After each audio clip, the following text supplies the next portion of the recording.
¿Cómo les va? ¿Cómo andan ustedes? Un gusto estar en la tarde de Salta y atento a lo que ayer estuvimos conversando. El día de hoy nos visita una persona muy especial que está acompañada de nuestro amigo Darío Cantor, que está todos los martes, tratando de ver estas cuestiones de la vida, tanto la parte salud, lo espiritual, y en este caso vamos a hablar de una cuestión que llama mucho a la curiosidad, al misterio, a la reflexión y particularmente a entender cuál es la dimensión de nuestra vida y en qué medida lo que nosotros dimensionamos acá es el inicio de nuestra vida y el inicio de toda vida, o la vida proviene de otras formas de apreciación y de otros momentos en donde hubo más conocimiento que en el presente. ¿Cómo? Más conocimiento que ahora, si ahora estamos en lo máximo de la tecnología. Eso es lo que creemos nosotros. Nosotros tenemos que tener en cuenta que los calendarios y una serie de apreciaciones cósmicas en la época de los mayas, de los incas, estaban perfectamente desarrolladas. Y esos conocimientos llegan a ese grado por el hecho de que hubo gente que estuvo acompañando estos procesos para la gente que eran originarios de estas tierras. Originarios entre comillas también, porque sabemos que han habido migraciones de otras partes del planeta y que han determinado la aparición en razas que han proliferado en distintos ámbitos del mundo, y las migraciones fueron a veces por tierra, otras veces en naves, y otras veces en naves que son mucho más sofisticadas que las que tenemos hoy en día. Pero todo esto está en el terreno de lo supuesto o lo podemos comprobar. Hoy estamos con el amigo Cavallo, junto con Darío Cantor. El señor Cavallo tiene una serie de datos que muchas veces pasan inadvertidos por nosotros, y los que los advierten o tienen en cuenta creen que estamos hablando cosas que no se corresponden con la realidad. La realidad, por darle una definición, no es ni más ni menos que una construcción que se hace en base a lo que uno ve. El que ve una cosa de una forma, la define de esa manera y está en función también de otras cuestiones más, entre las cuales están los intereses. Y bien, nosotros vamos a tratar de dilucidar. Para hoy esperamos a primera hora a una señora que hace biomagnetismo para que nos explique un poco su reaparición en el rubro, y particularmente porque no es que lo haya dejado el rubro, sino que dejó el local donde estaba antes, que estoy hablando de Marcela Giordano, pero que en este momento Marcela, por razones personales, no está todavía con nosotros. Así que con los que estamos en este momento comenzaremos este bloque tratando de llegar a ustedes con cuestiones que usted muchas veces se pudo haber preguntado y no encontró una respuesta. Y lo que va a escuchar ahora puede ser una novedad o no, pero eso no importa. Lo que interesa es prestar atención y fundamentalmente entrar a partir de ahora a preguntarnos cómo es este mundo, qué lo hizo, qué se hizo, si la vida toda es terrena, es intraterrena, viene del espacio, una multiplicidad de cuestiones. Bienvenido, señor Cavallo, ¿cómo le va? Muchas gracias. Bueno, yo me voy a presentar. Yo soy Gustavo Cavallo. En la década del 70, 80, 90, participé en un grupo llamado el Centro Argentino de Espeleología.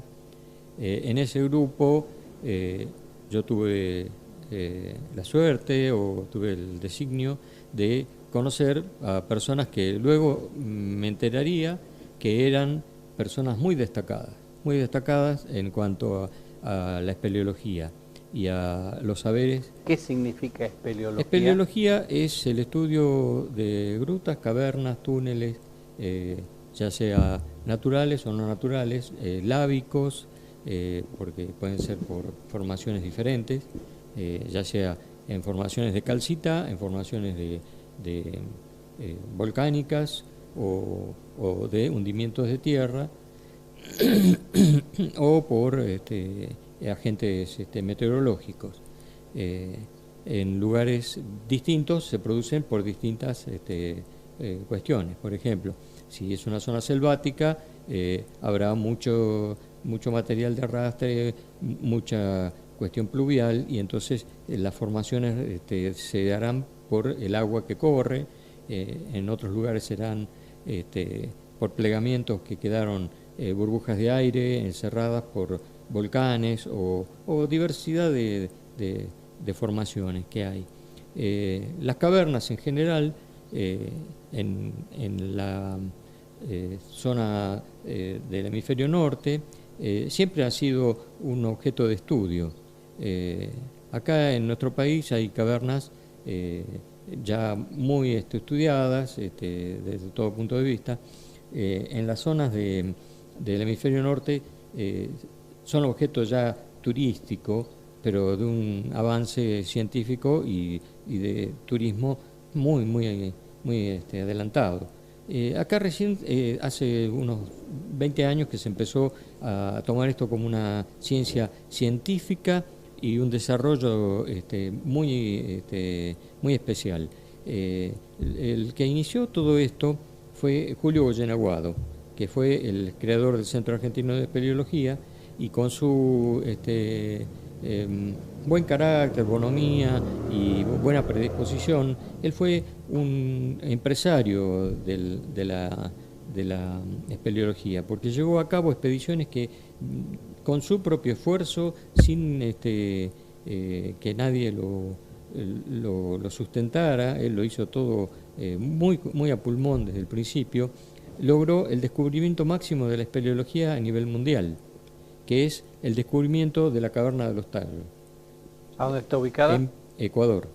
La caverna de los Tallos se descubrió en la década del 60, mitad de la década del 60, y él participó con Juan Morix de su exploración. Juan Morix fue el original descubridor y él participó llevando a cabo una tarea ciclópea, porque se dice que Juan Morix fue el Indiana Jones de América. Tal es así que todo lo que se relatan en Indiana Jones y todos esos descubrimientos y parece que Spielberg lo tomó de este hombre, que tiene un pasado misterioso y hay muchos libros escritos sobre él. Y bueno, él descubrió el mundo intraterreno.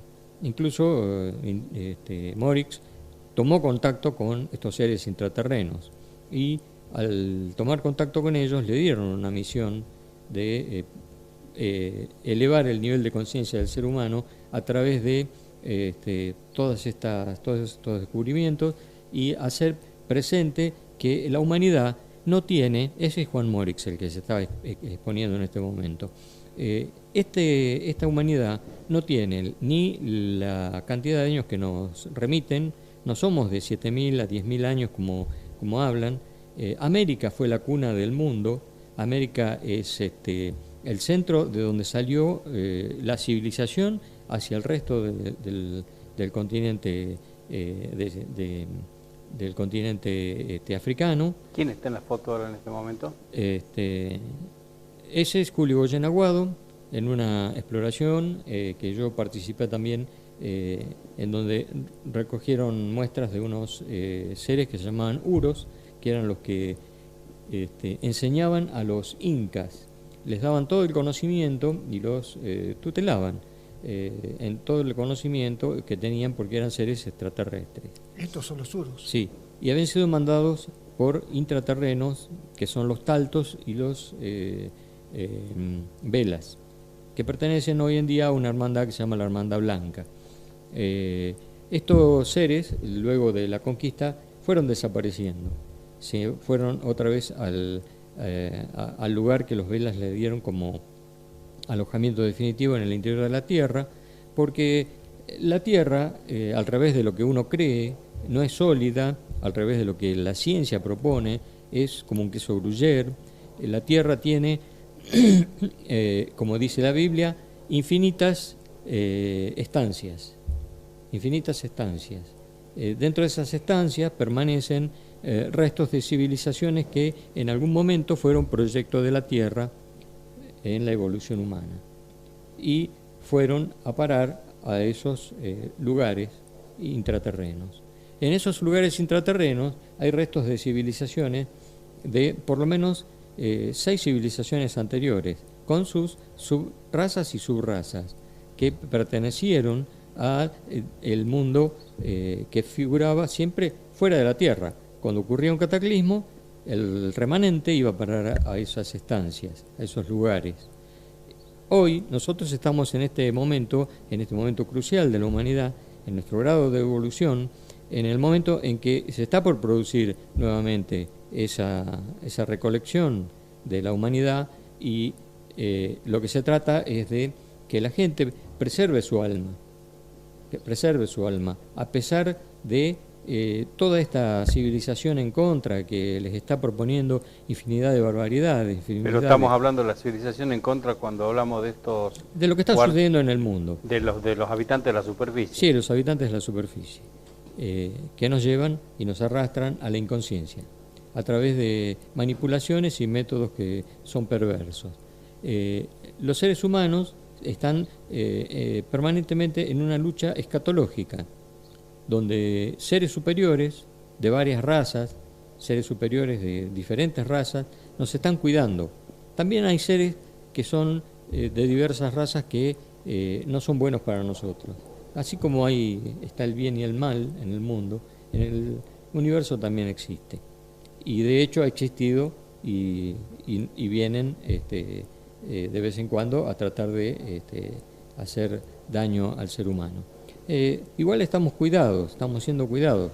Esos famosos ángeles de la antigüedad eran los que a nosotros nos trataban de proteger, y así como había ángeles que nos protegían, había ángeles también que eran del mal. Ahora, una pregunta breve y práctica. Sí, cómo no.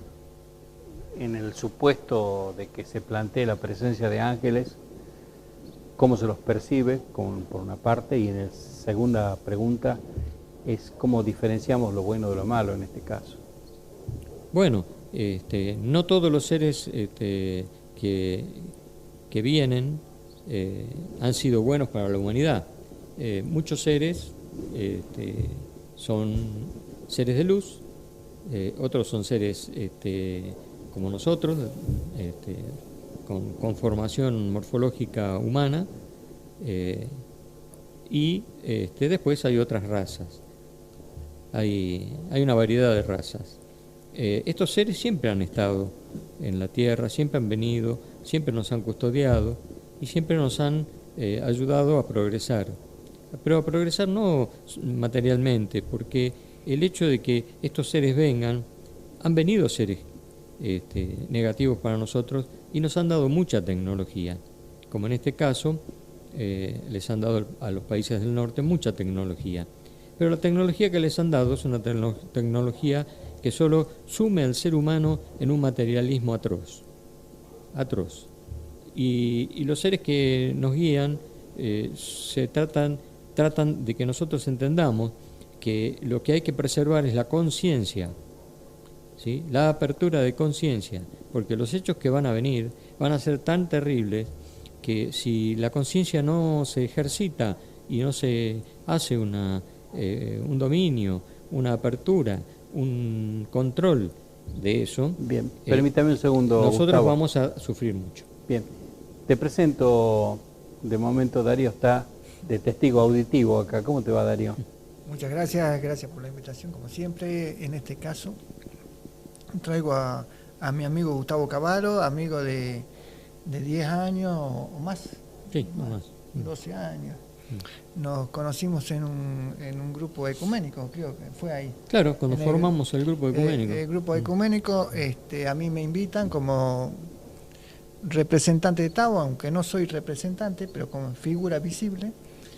Y ahí conozco, entre otras personas interesantes, a Gustavo Cavallo, y en ese momento encuentro a amigos, los verdaderos buscadores, porque en los grupos se llena de gente que no son buscadores potenciales, sino que participan, van y vienen. En este grupo me encontré con verdaderos buscadores, cada uno con su conocimiento, cada uno desde su punto. Y si bien no comparto todo de todos, porque fue un grupo muy grande, pero sí tenemos una afinidad muy importante. Somos muy amigos. Y por eso fui trayendo a gente acá. fui trayendo gente acá y vamos a seguir trayendo gente. En el caso de Gustavo es una persona muy coherente con lo que él piensa. Él piensa y es coherente. Para mí es fundamental. Ahora, hecha esta presentación de parte tuya, creo que tenemos que traer a relación de lo que acaba de decir Gustavo Cavallo, referido a esta catástrofe que se acercaba a, no sé si era Ecuador o Guatemala, y que hubo un grupo de oración que acordó plantearla a las mismas y producto de esa actitud lograron anticipar esta tragedia que se venía a través de un huracán que arrancaba hasta los árboles del suelo.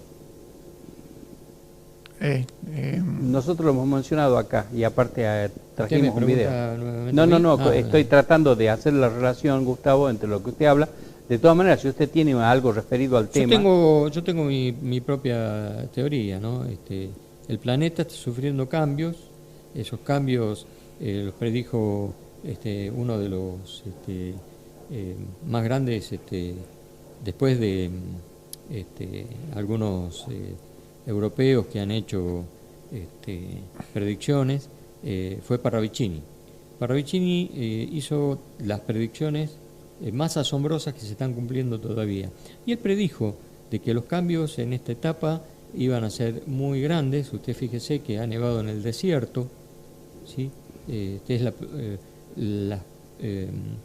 la glaciación que se va a producir de golpe ya está iniciándose por el producto del calentamiento global. Eso va a traer aparejado el vuelco de la Tierra, el vuelco de la Tierra y el cambio de los polos, y Argentina va a salir indemne, o gran parte va a salir indemne, pero vamos a sufrir. Nosotros, como dice Parravicini, vamos a ser el verdadero granero del mundo. Solari Parravicini. Vamos a ser el granero del mundo y vamos a recibir 300 millones de personas en estas tierras que van a venir a habitar. Y van a venir con todas clases de enfermedades y pestes que van a tener por lo que les va a suceder. Y nosotros nos vamos a refugiar como tierra de paz, de tierra de fe, de esperanza, de leche y de miel, como ha sido siempre.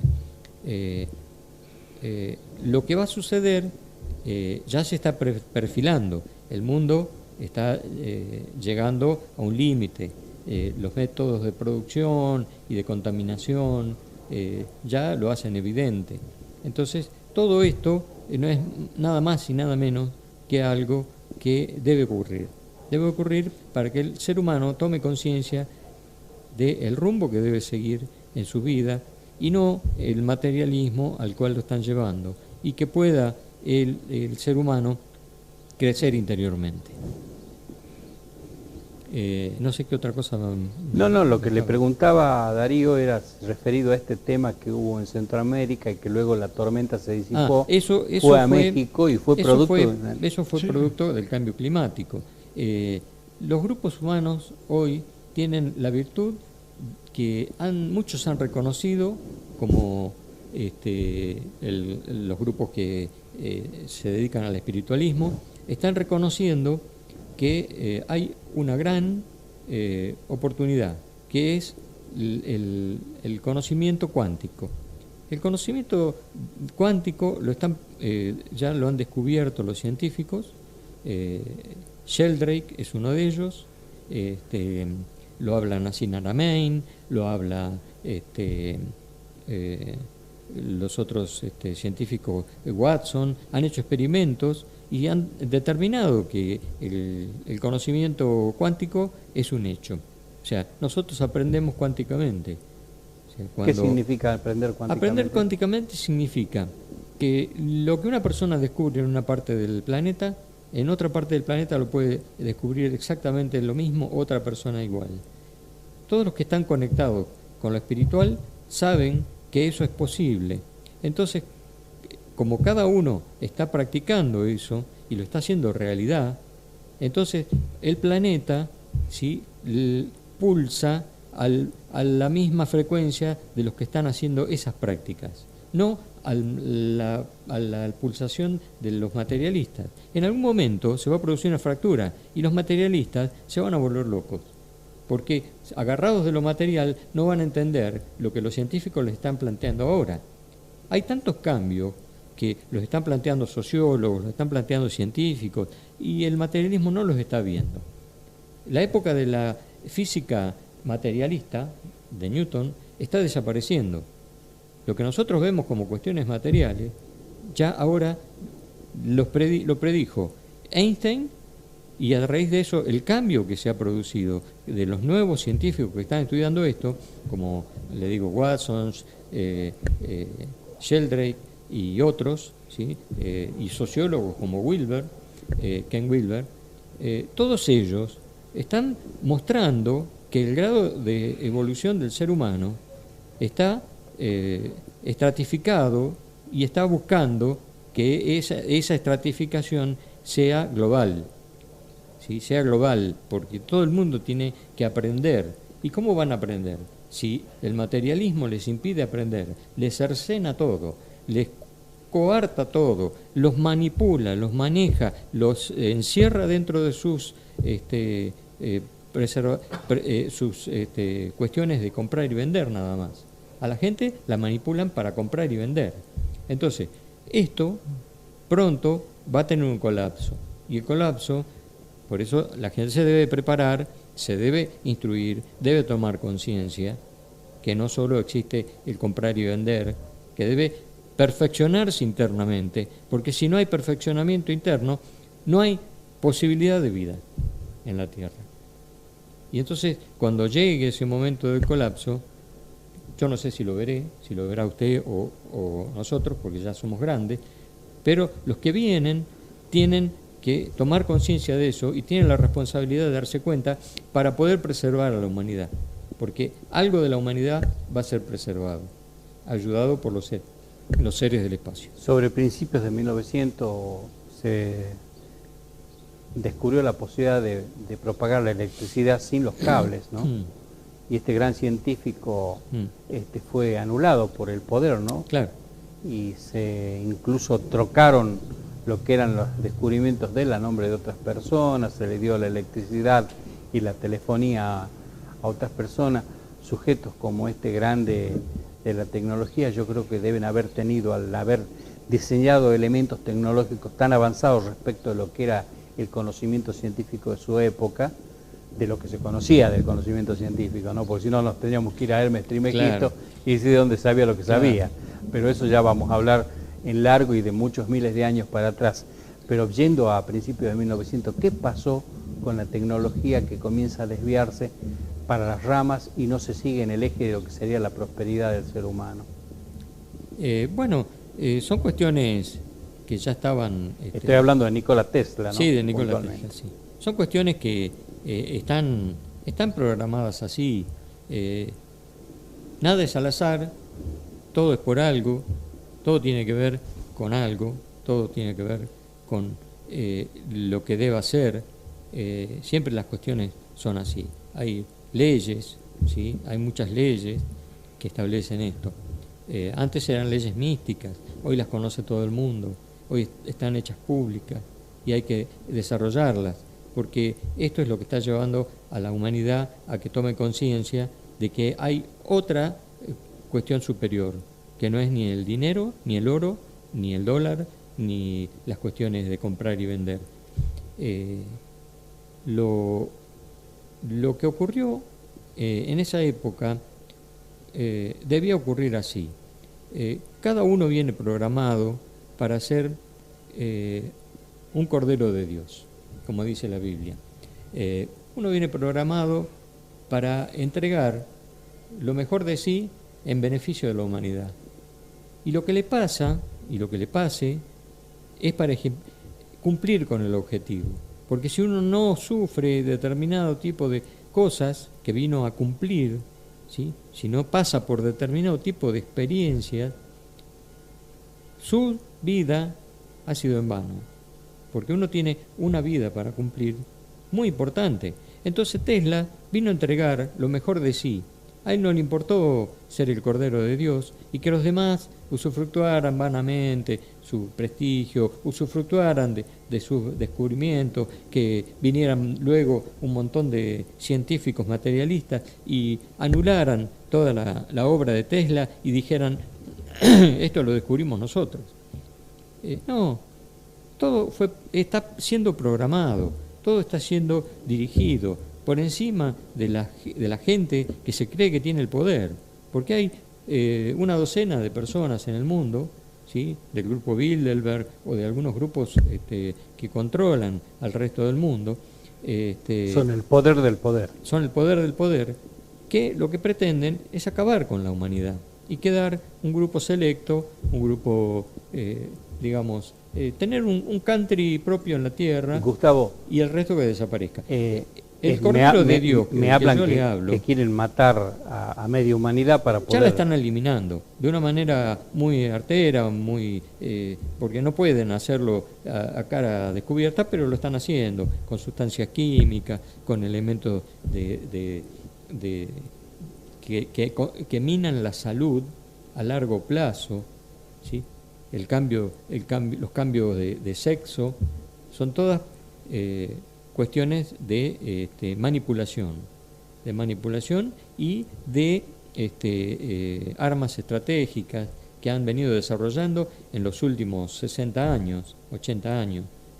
¿Sí? Cuando se dividieron en Yalta el mundo, ellos programaron, diagramaron una política de ser el reino. Ya lo dijo en su momento, cuando crearon el nuevo orden, lo dijo Fukuyama. Después vino que hablaba de la trilateral, no sé si usted se acuerda, que iba a haber 3 grandes reinos. Esos 3 grandes reinos hoy se han modificado, pero siguen estando. Después apareció un tal Kiyosaki, ¿sí?, el que fomentó la cuadratura del dinero y el manejo del dinero, en donde todo lo único que vale es el dinero y las cuestiones materiales. Desapareció el marxismo, gracias a Dios, desapareció el marxismo. Pero esto es peor, porque hoy esto se enseñorea en el mundo. Este es el Satanás del mundo. Este es el Satanás que nos va a llevar a todos a un quiebre total. Seguimos con Gustavo Cavallo y Darío Cantor hablando de cuestiones de misterios de la vida y fundamentalmente dándole continuidad a la idea de comprender, entender y saber qué es lo que pasa en la vida intraterrena, los tesoros que ocultan y las anécdotas que tenga para contarnos nuestro visitante de hoy, el señor Gustavo Cavallo. Gustavo. Sí, bueno, volviendo al tema de las cavernas, bueno, yo participé en muchas expediciones con el Centro Argentino de Espeleología y ahí tomé conciencia. Ahí estamos viendo un cura, ¿no? Sí, ese es el padre Crespi, que está en Ecuador. El padre Crespi estaba al frente de una escuela, en esa escuela, una escuela de chicos, y era un sacerdote que tenía muchas habilidades, en cuanto a historia, arqueología, conocía muchísimo. Y tomó contacto con unos jíbaros y los jíbaros le empezaron a dar objetos. Y esos objetos pasaron a formar una colección de objetos de oro. Parte están en el Ecuador, lo tiene el gobierno, y otros objetos son parte de la tan afamada y mística revelación de las láminas de oro, la biblioteca de las láminas de oro, ¿no?, que tanto buscaron los ingleses, los norteamericanos y otros grupos también de personajes de grupos de la CIA y de grupos de inteligencia británica. Los grupos estos vinieron a América, ahí a la Cueva de los Tallos, los llevó Morix, participó Goyen Aguado, que llevó una expedición, y en esos lugares se hablaba, en ese momento Morix contaba de que había descubierto una colección de láminas de oro en donde estaba la historia de la humanidad. Porque la historia de la humanidad no es de hace 7.000 años, sino que tiene 250.000 años o más, tal vez hasta millones de años, porque han aparecido restos en América que son mucho más primitivos que los del resto del mundo. Y planteaba Morix que esos lugares habían pertenecido a una civilización anterior a todo el resto de las civilizaciones del mundo. La civilización del Tigris y del Éufrates, los antiguos egipcios y todos los demás fueron posteriores a América. Tan es así que en esos restos que encontraron en América, todo remitía a Sumeria, todo remitía a la zona del Tigris y el Éufrates, y todas la orfebrería que había labrada con caras y leones leones con rostros de personas de esa zona estaban acá. Y de acá habían ido a esos lugares los seres que vivieron acá huyendo de una tragedia que hubo acá. Por eso que quedaron los monumentos históricos que están en los Andes, son los monumentos que sufrieron esa catástrofe y que luego los que pudieron huir se refugiaron en las cavernas, se refugiaron en túneles subterráneos. América es un gran colador de túneles que corren de norte a sur, desde Norteamérica hasta Sudamérica, y todos sus pasadizos que fueron hechos por civilizaciones anteriores, todos poseen, hay por lo menos 7 ciudades que no han sido descubiertas. 7 ciudades que son todavía magníficas ciudades del tamaño de Machu Picchu o más grandes. Y que cuando colapsó esta situación, cuando vinieron los bárbaros del este... Ahí en esa foto, ¿a quiénes estamos viendo? Ahí estamos en Perú, Machu Picchu, haciendo un desarrollo que fuimos a ver una serie de cuestiones en las cuales yo participé. Por primera vez fui a visitar museos y a descubrir objetos que eran extraterrestres, como esos seres pequeños, y ahí participé con el doctor Müller y Julio Goyen Aguado. El doctor Müller certificó que ese ser no era un ser humano, sino que era un ser extraterrestre. Visitamos diferentes lugares donde Goyen Aguado conocía los lugares y nos daba información. Ahí estoy haciendo prácticas en el Centro Argentino de Paleología con cuerdas para bajar a diferentes lugares con dificultades, porque las cavernas muchas veces tienen dificultades de cientos de metros de profundidad, y algunas no fueron construidas, no fueron producto de la naturaleza, sino que fueron construidas. Bueno, en esos menesteres me encontraba yo cuando era joven, tratando de... Mientras va avanzando Gustavo Cavallo, yo me voy preguntando, con el avance de la técnica y de la ciencia, ¿qué ocurre? ¿No conocen de estos fenómenos o de estas evidencias? ¿O si se las conoce, se las oculta con algún fin? Claro, sí, hay una finalidad. Esta civilización materialista, alejada de Dios, alejada de la espiritualidad, lo que ha hecho es ocultar sistemáticamente todo, y lo hacen con la conciencia de que ellos quieren prevalecer y quieren ocultar todo lo que aparece. Y así lo han hecho. Hay grupos como el Smithsonian, ¿sí? El Smithsonian de Estados Unidos, que han hecho acuerdos con diferentes países, entre ellos nosotros, que no permiten el descubrimiento de cualquier objeto y que quede como objeto fuera de su control. Entonces, cuando aparece un objeto que es extraterrestre o que no se lo pueden explicar, ellos lo ocultan y lo eliminan, se lo llevan, no permiten de que esto salga a la luz. Que no salga a la luz, ¿qué quiere decir? Que no permiten que esta cultura que han creado artificial sea significativa para el ser humano y muestre lo que es realmente la humanidad. Le han cortado a la humanidad el pasado. El pasado significa que en América hubo seres civilizados hasta hace 15.000 años, que no vinieron por Bering, que salieron de América, y los que quedaron acá eran superiores a los que fueron al Tigris y al Éufrates, y superiores a los europeos. Tan superiores que acá había muchos elementos modernos, cuando allá en Europa todavía estaban en la Edad Media. Yo conozco gente que su ADN tiene 15.000 años de antigüedad, americanos. Los americanos, con 15.000 años de antigüedad, superan a cualquier europeo. Y cuando tenían 15.000 años de antigüedad, aquí eran civilización. Sin embargo, todo eso fue ocultado y todo lo han robado. ¿Por qué? Porque hay una ambición desmedida y hay una locura, y ellos ven oro, y para el occidente significa el oro algo distinto de lo que significaba para América. Para América el oro estaba en grandes cantidades, y aún sigue estando en grandes cantidades, que si se descubriera el oro de América, colapsaría toda la economía del mundo. Porque hay tanto oro, que todas las arcas del mundo juntas no son ni siquiera una milésima parte. Entonces, cuando descubrieron esas planchas de oro, los norteamericanos querían quedárselas para fundirlas, para ocultar toda esa información que ellas tenían. Porque ahí estaba todo. Volvemos al punto. En esas láminas de oro descubiertas en Centroamérica...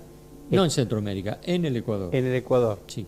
Está escrita la historia del mundo. La historia del mundo, sí. Sí, ahí es un archivo, es uno de los archivos que hay. Hay varios, pero ese que descubrieron, cuando lo quisieron dar a conocer, los que lo descubrieron, se dieron cuenta de la precariedad del ser humano y de la falta de coherencia que no permitió en ese momento desarrollar y dar a conocer. Porque el motivo por el cual ellos hacían todas esas expediciones era para mostrar al mundo eso. Y como la gente no estuvo preparada, no estuvo a la altura de los acontecimientos, perdimos una oportunidad de saber el fin de la humanidad, para dónde vamos, de dónde venimos y por qué estamos haciendo lo que hacemos. Ahí estaba escrito todo. Eso fue una muestra nomás. Y cada tanto, en este experimento humano, nos dan muestras. Pero la codicia, la banalidad, todo este sistema nos hace perder lo bueno, nos hace perder el rumbo, el horizonte a los seres humanos, por detrás de la codicia. Entonces, son pruebas, por supuesto, ¿no? Son pruebas que nos ponen para que nosotros crezcamos. Porque si no crecemos con todos estos misterios, con todas estas cosas, no nos desarrollaremos. Me daban un dato que cada vez que aparecen estos dibujos en las plantaciones, que tienen una simetría casi perfecta, que está hablando de la presencia de naves extraterrestres, inmediatamente se hacen presentes en esos lugares, más allá que lo desacreditan permanentemente, se hacen presentes unos sujetos que le llaman los hombres de negro. ¿Conoce algo de eso usted? Mire, a nosotros nos ha tocado ir, a Darío y a mí, a Chicoana, a ver esos agroglifos. Tuvimos una participación directa, incluso con el maestro Lin, que es del Tao, que ha venido y hemos ido juntos, todos un grupo. A ver si nuestro director puede encontrar agroglifos. Se refiere a formaciones simétricas que dejan señales en determinados lugares campestres, en determinados cultivos en donde tienen todas una deformación.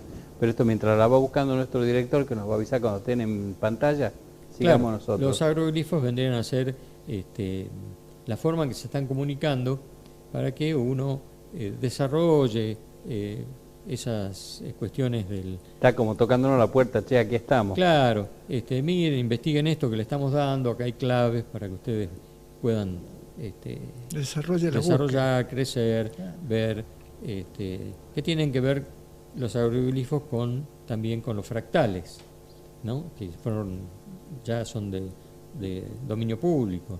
Los fractales, toda la naturaleza es un fractal. Toda la vida humana es un fractal. ¿Qué es un fractal? El nombre un fractal sería un árbol, una planta.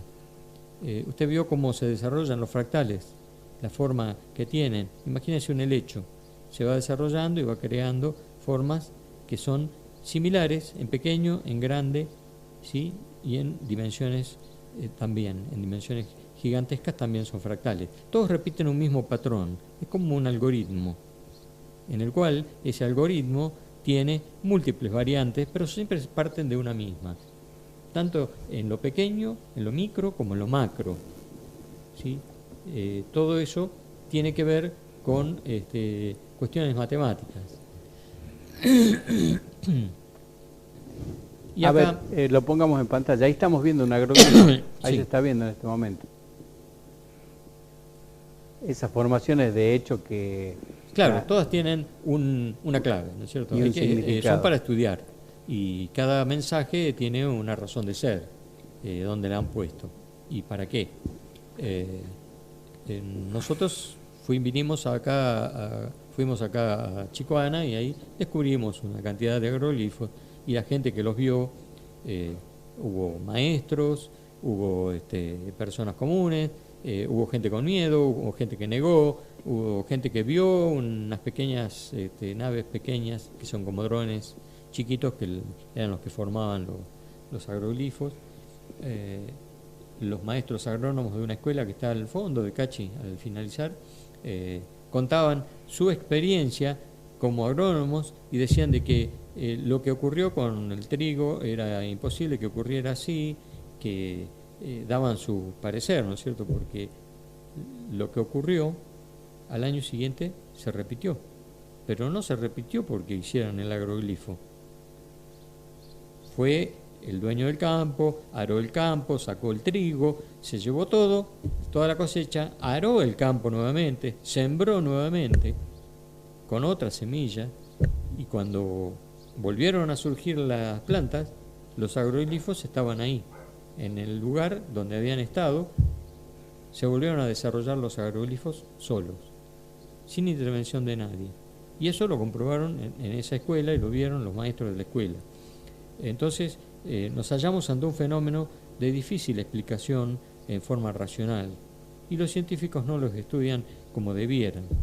Eso son tantas cosas que hay en el mundo que no se estudian como se debieran porque se ocultan, muchas cosas se ocultan y se ocultan justamente porque ocultan cosas muy superiores a las que están, muy superiores. No hay interés en que se conozca la verdad. No hay interés en que se conozca Dice, la el verdad. ser humano llega a la vida sabio y luego florece ignorancia con la edad. ¿Qué pasó al medio? Pregunta la educación. Y bueno, Sheldrake dice, la conciencia está en todos los seres humanos. La conciencia está en los niños. Luego vienen los padres y le ponen un manto así y tapan un poco de conciencia. Después vienen los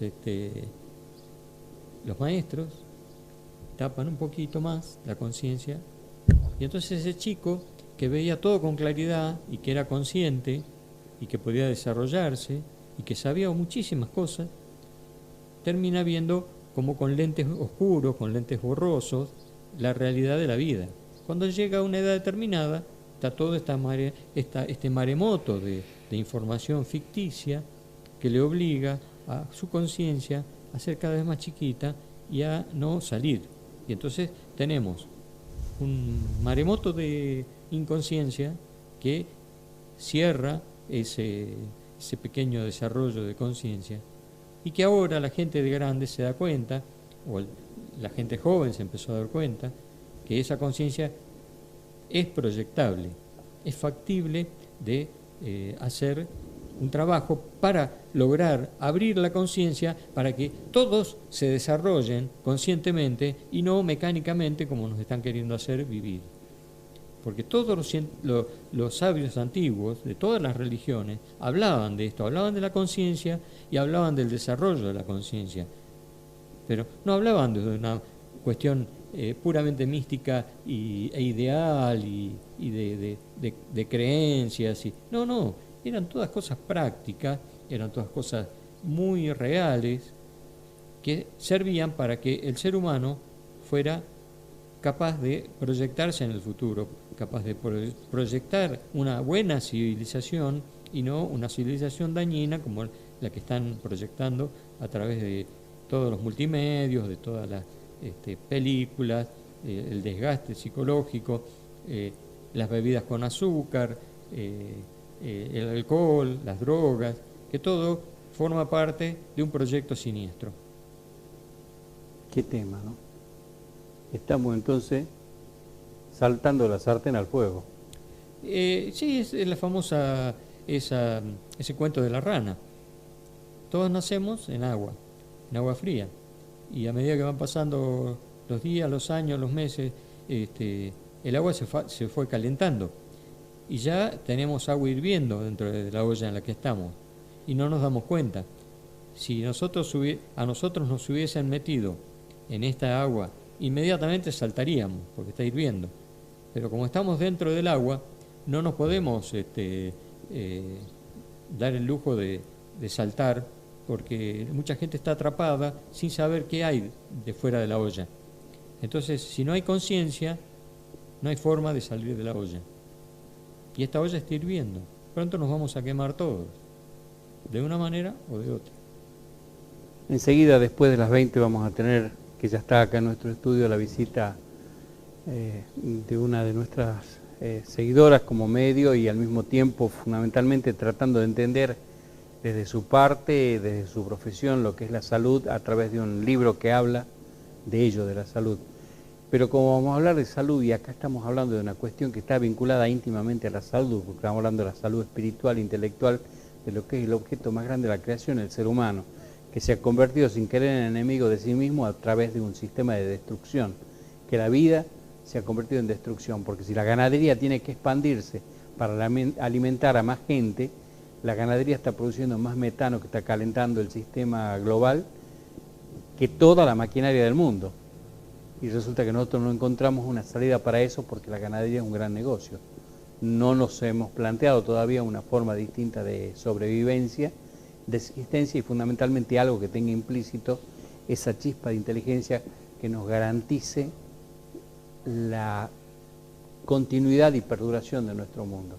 Estamos deteriorando nuestro medio al punto de llegar a comprometer la sobrevivencia de la especie humana y del planeta propiamente dicho, producto de esta ambición. ¿Qué se pensará? ¿Qué se querrá? Porque todo lo que se da en desarrollo tecnológico tiene una chispa implícita tremendamente maliciosa, que pasa a constituirse como una herramienta de poder, y el progreso, en vez de producir felicidad, se generan robots, a lo mejor, que van a producir millones de desocupados, y una serie de avances que son avances para muy pocos, pero retrocesos para el conjunto de la gente. Creo que estas palabras que estamos hablando acá, junto con lo que va a venir por unos 10 minutos con la persona que nos acompaña, y enseguida va a estar en pantalla, tiene mucho que ver con lo que es el deseo de sobrevivir y fundamentalmente de construir un mundo que nos permita que este anhelo se convierta en un hecho. Vamos a ver si lo logramos, porque de hecho que ninguna enfermedad se cura sin diagnóstico, y el diagnóstico tiene que ser el correcto, y fundamentalmente la aplicación de las curaciones que sobrevengan tiene que estar acorde no con el beneficio del laboratorio que genera el remedio, sino con el beneficio de lo que son los intereses superiores del ser humano.